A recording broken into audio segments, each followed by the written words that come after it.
관정에 끌려가셨던 예수님, 이제 그 예수님을 빌라도가 신문을 하는데 19장 1절 말씀에는 신문을 하고 있는 과정 속에서 유대인의 왕이냐 라고 하는 질문을 던졌고 그것에 대하여 대답하셨습니다.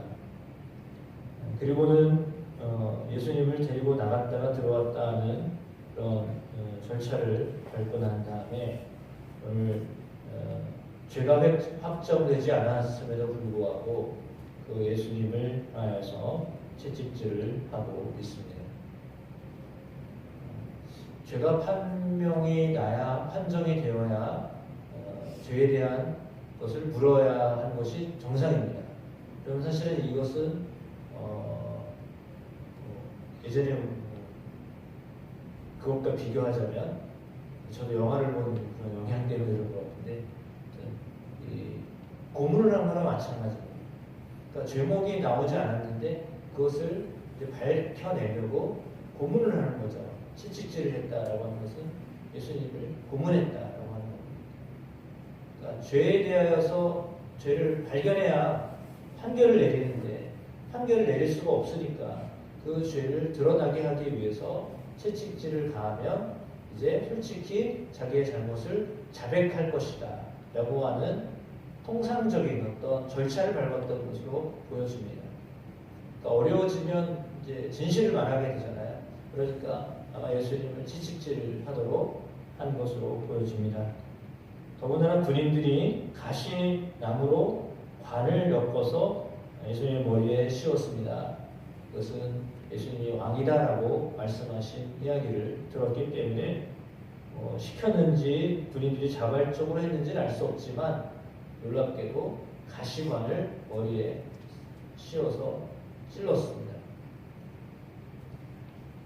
가시나무 고통의 상징입니다. 고난을 받으시는 예수님. 면류관을 쓰셔도 부족한데 가시면류관을 쓰셔서 머리에서 피가 흐르게 되었습니다. 그리고 자색 옷을 입혔습니다. 자색 옷 왕의 상징이죠. 그래서 유대인의 왕이라고 하였으니까 왕은 면류관을 써야 되는데 그냥 조롱하는 의미로 가시나무로 만든 면류관. 그래, 네가 왕이냐? 그러면 네가 한번 고통을 당해봐라. 고난을 당해봐라. 그런 의미로 이렇게 씌우고 자색 옷은 네가 정말 왕이냐? 그러면 왕의 옷을 입어보고 왕의 권능을 보여줘라 라고 하는 어떤 그런 의미로 자색 옷을 입혔습니다. 그리고 그 앞에 가서 말합니다. 유대인의 왕이여 평안할지어다. 평안하게 하지 못하게 해놓고서 평안할지어다. 말과 행동이 전혀 다르죠. 예수님을 정말 고통 속에 빠져들어가게 해놓고서는 평안하라라고 말로 그렇게 더 고통을 주고 있습니다. 그러니까 몸으로도 고통을 당하게 하셨을 뿐만 아니라 말로도 고통을 당하게 하셨습니다. 그리고 손으로 때렸습니다. 손으로 때렸다라고 하는 것은 얼굴을 때렸다라고 하는 것을 말하겠죠. 물론 몸을 때린 것입니다. 손짓을 했다라고 하는 것은 상대방을 모멸감을 주었다라고 하는 것이라고 볼 수 있습니다. 전 이런 행동을 누가 했냐면 군인들이 했습니다. 물론 빌라도가 직접 하지 않았다라는 것 천만다행이냐 그것도 아니고 군인들이 그렇게 시켰는지 자발적으로 했는지는 성경을 통해 알 수 없지만 그러나 그들이 야 네가 유대인의 왕이면 정말 유대인의 왕 맞아? 가당치가 않아. 이제 이런 식으로 예수님을 이제 했던 거죠. 그 말이 예수님께서 유대인의 왕이다라고 하셨던 그 말이 그들에게는 걸림돌이었습니다. 물론 이 로마 군인들뿐만 아니라 그 말은 계속해서 뒤에 제목이 되어져서 한 말에 걸리게 되죠. 유대인의 왕이다라고 하는 이야기 그렇습니다. 진실로 왕으로 오신 예수님이신데 알지 못했던 사람들은 그렇게 유대인의 왕이다, 유대인의 왕이면 진짜 왕임을 증명해라 라고 하는 어떤 그런 표시로 그렇게 가혹 행위를 계속하고 있습니다. 그러나 보십시오. 빌라도는 다시 밖에 나가서 사람들에게 말합니다. 내가 그에게서 아무 죄도 찾지 못한 것을 너희로 알게 하려 함이로라.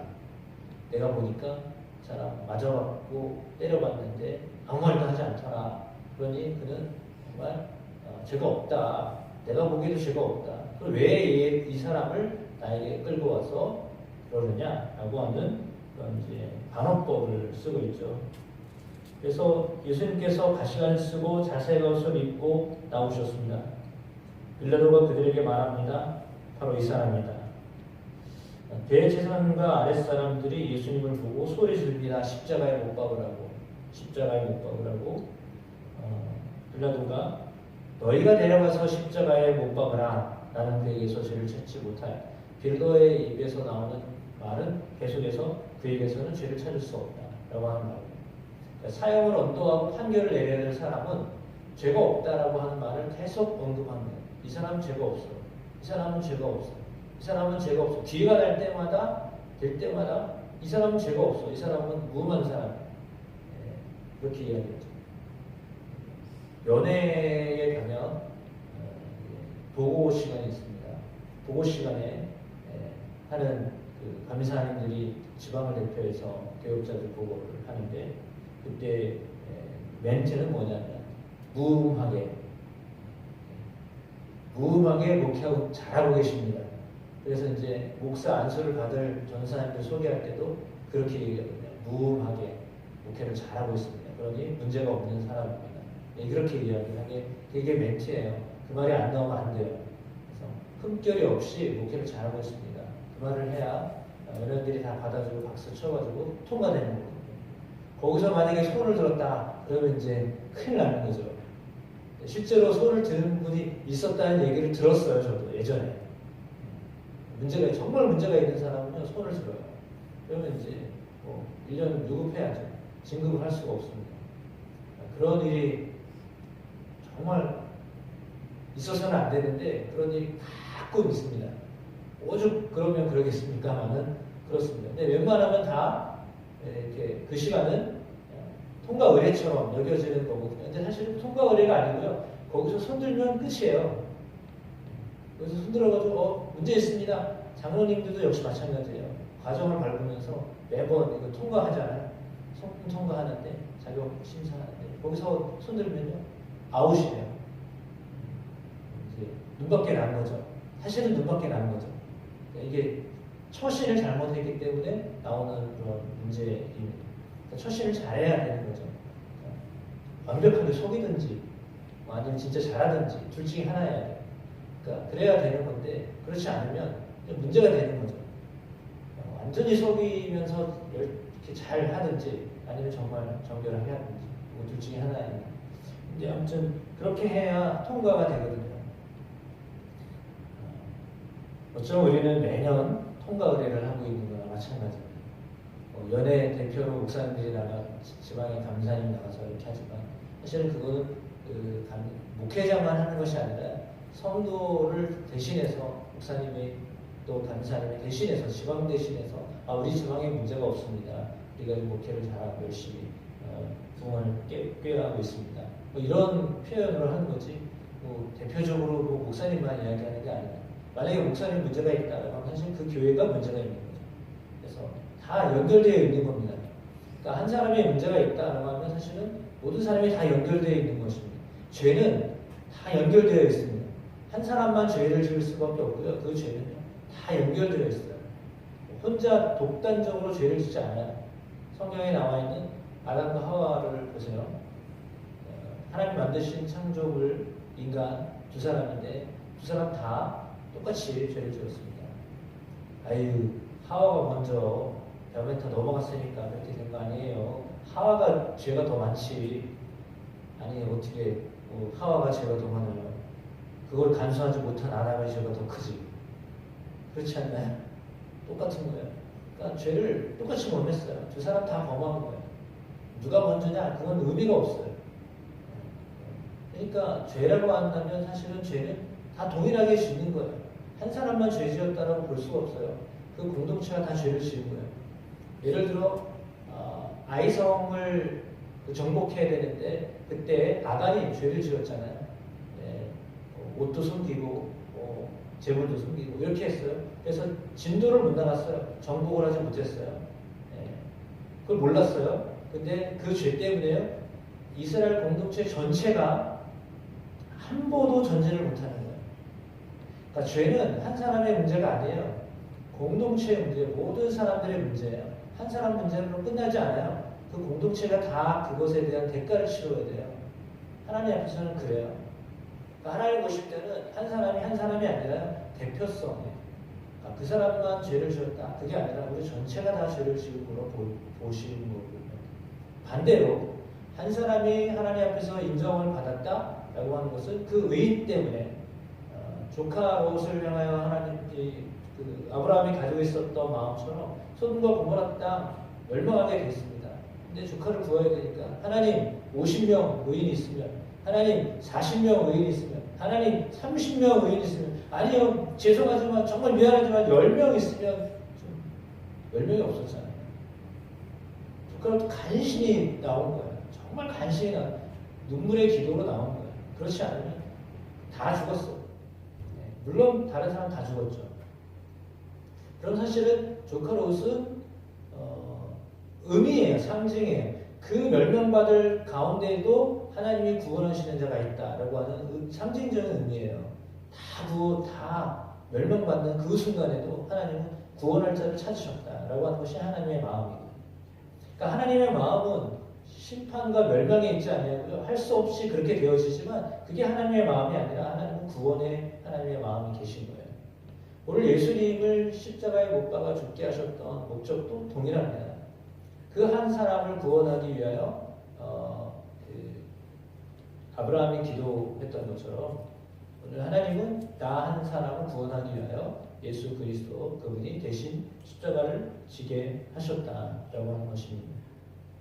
그 사실을 모르기 때문에 그 당시의 모든 상황은 그냥 예수님 한 분 죽으면 이 모든 것이 다 정리된다라고 생각했거든요. 근데 그 말이 정말 정답이에요.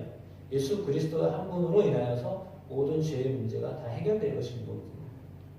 그러니까 그들은 그것이 그냥 의도적으로 그렇게 한 거예요. 예수님 죽이면 저들 따르는 사들이 다 사라지고 이렇게 정리될 것이다라고 했는데 그 일이 정말 놀랍게도 하나님은 역으로 사용하셔가지고 그 일을 통해서 십자가를 통하여 하나님은 우리의 모든 죄를 다 용서해 주셨습니다. 그러니까 참 하나님이 하시는 일은 너무나 놀라운 반전이 있습니다. 그러니까 당하고 죽고 해서 끝나는 것처럼 보이지만 사실은 끝이 아니죠. 오히려 시작이었습니다. 그 일을 통해 하나님은 기독교를 통해 예수 그리스도의 십자가를 통하여 하나님의 자녀들이 이 땅에 더 많이 생겨나게 하셨습니다. 오늘 본문에 나와 있는 것을 보면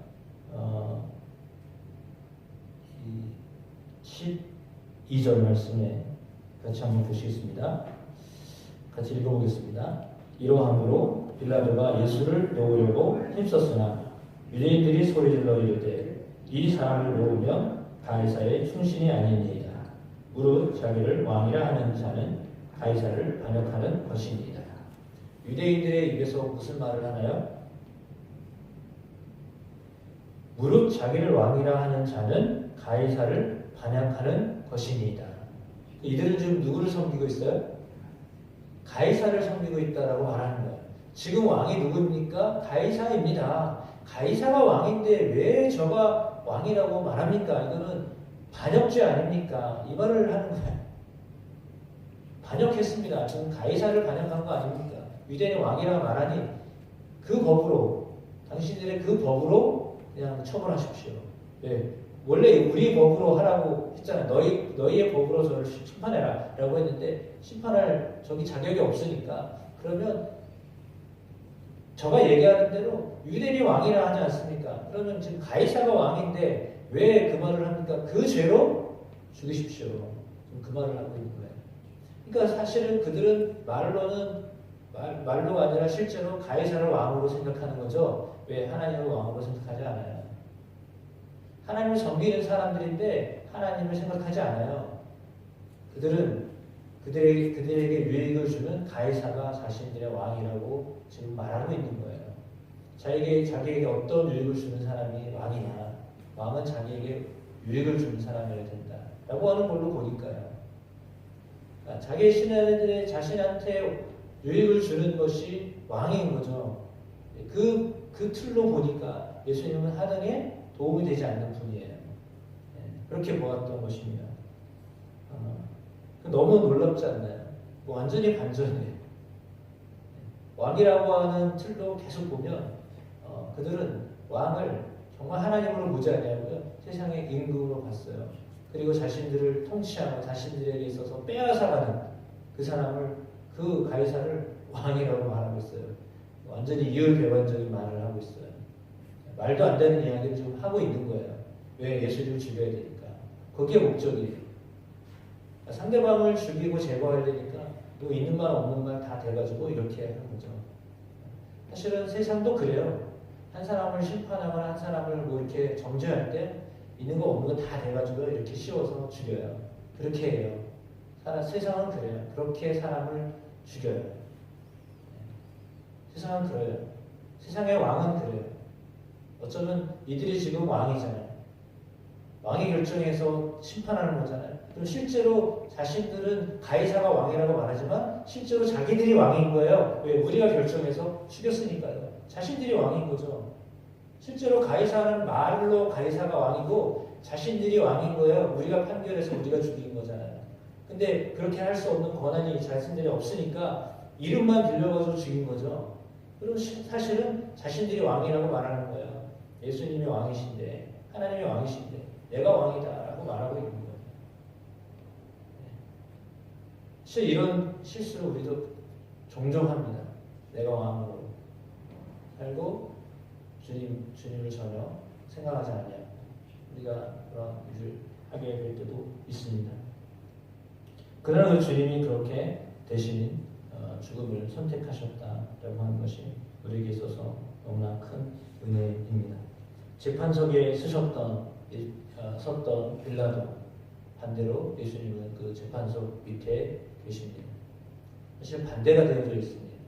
그러나 그것을 이렇게 허용하시고 그 가운데 하나님의 뜻을 이루신 것을 볼 때 그는 마음으로는 두려웠습니다. 그 일을 행하는 것이. 왜? 예수님이 정말 유대인의 왕이면 어떨까라고 하는 그 두려움이 그 안에 있었거든요. 근데 이스라엘 백성들은 전혀 그런 게 없었어요. 참 놀라운 거예요. 그러니까 정작 심판하고 재판하는 사람은 그 마음에 두려움이 있었거든요. 내가 이러다가 잘못하는 거 아니야? 이런 마음이 있었다고 요한은 계속 언급하고 있잖아요. 죄가 없다. 그러니까 두려운 거죠. 왜? 죄가 없는 사람을 죽여야 되니까 두려운 거죠. 근데 그걸 알았지만 할 수 없이 했다라고 하는 것이 성경에 기록되어 있어요. 그럼 사실은 누가 로마 사람이 죽인 거냐? 그렇지 않아요. 유대인들이 죽인 거예요. 그러니까 그것 때문에 사실은 독일에 그런 일들이 벌어졌고 유대인들이 학살하는 일들이 벌어졌던 거예요. 왜? 예수를 누가 죽였냐? 유대인이 죽였다. 그 논리로 그렇게 유대인들이 학살을 당했던 거죠.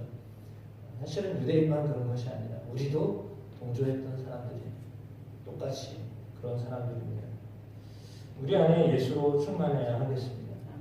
정말 우리 안에 왕이신 예수 그리스도로 충만해야 되겠습니다. 그렇지 않으면 세상 왕이 나에게 와서 나를 이렇게 굴복하게 합니다. 그 왕에 위하여 조종당하고 그 왕을 위해서 살게 됩니다. 내게는 정말 누가 왕이신가요? 그 왕이신 그분 예수 그리스도 그분으로 충만하게 되기를 축복합니다.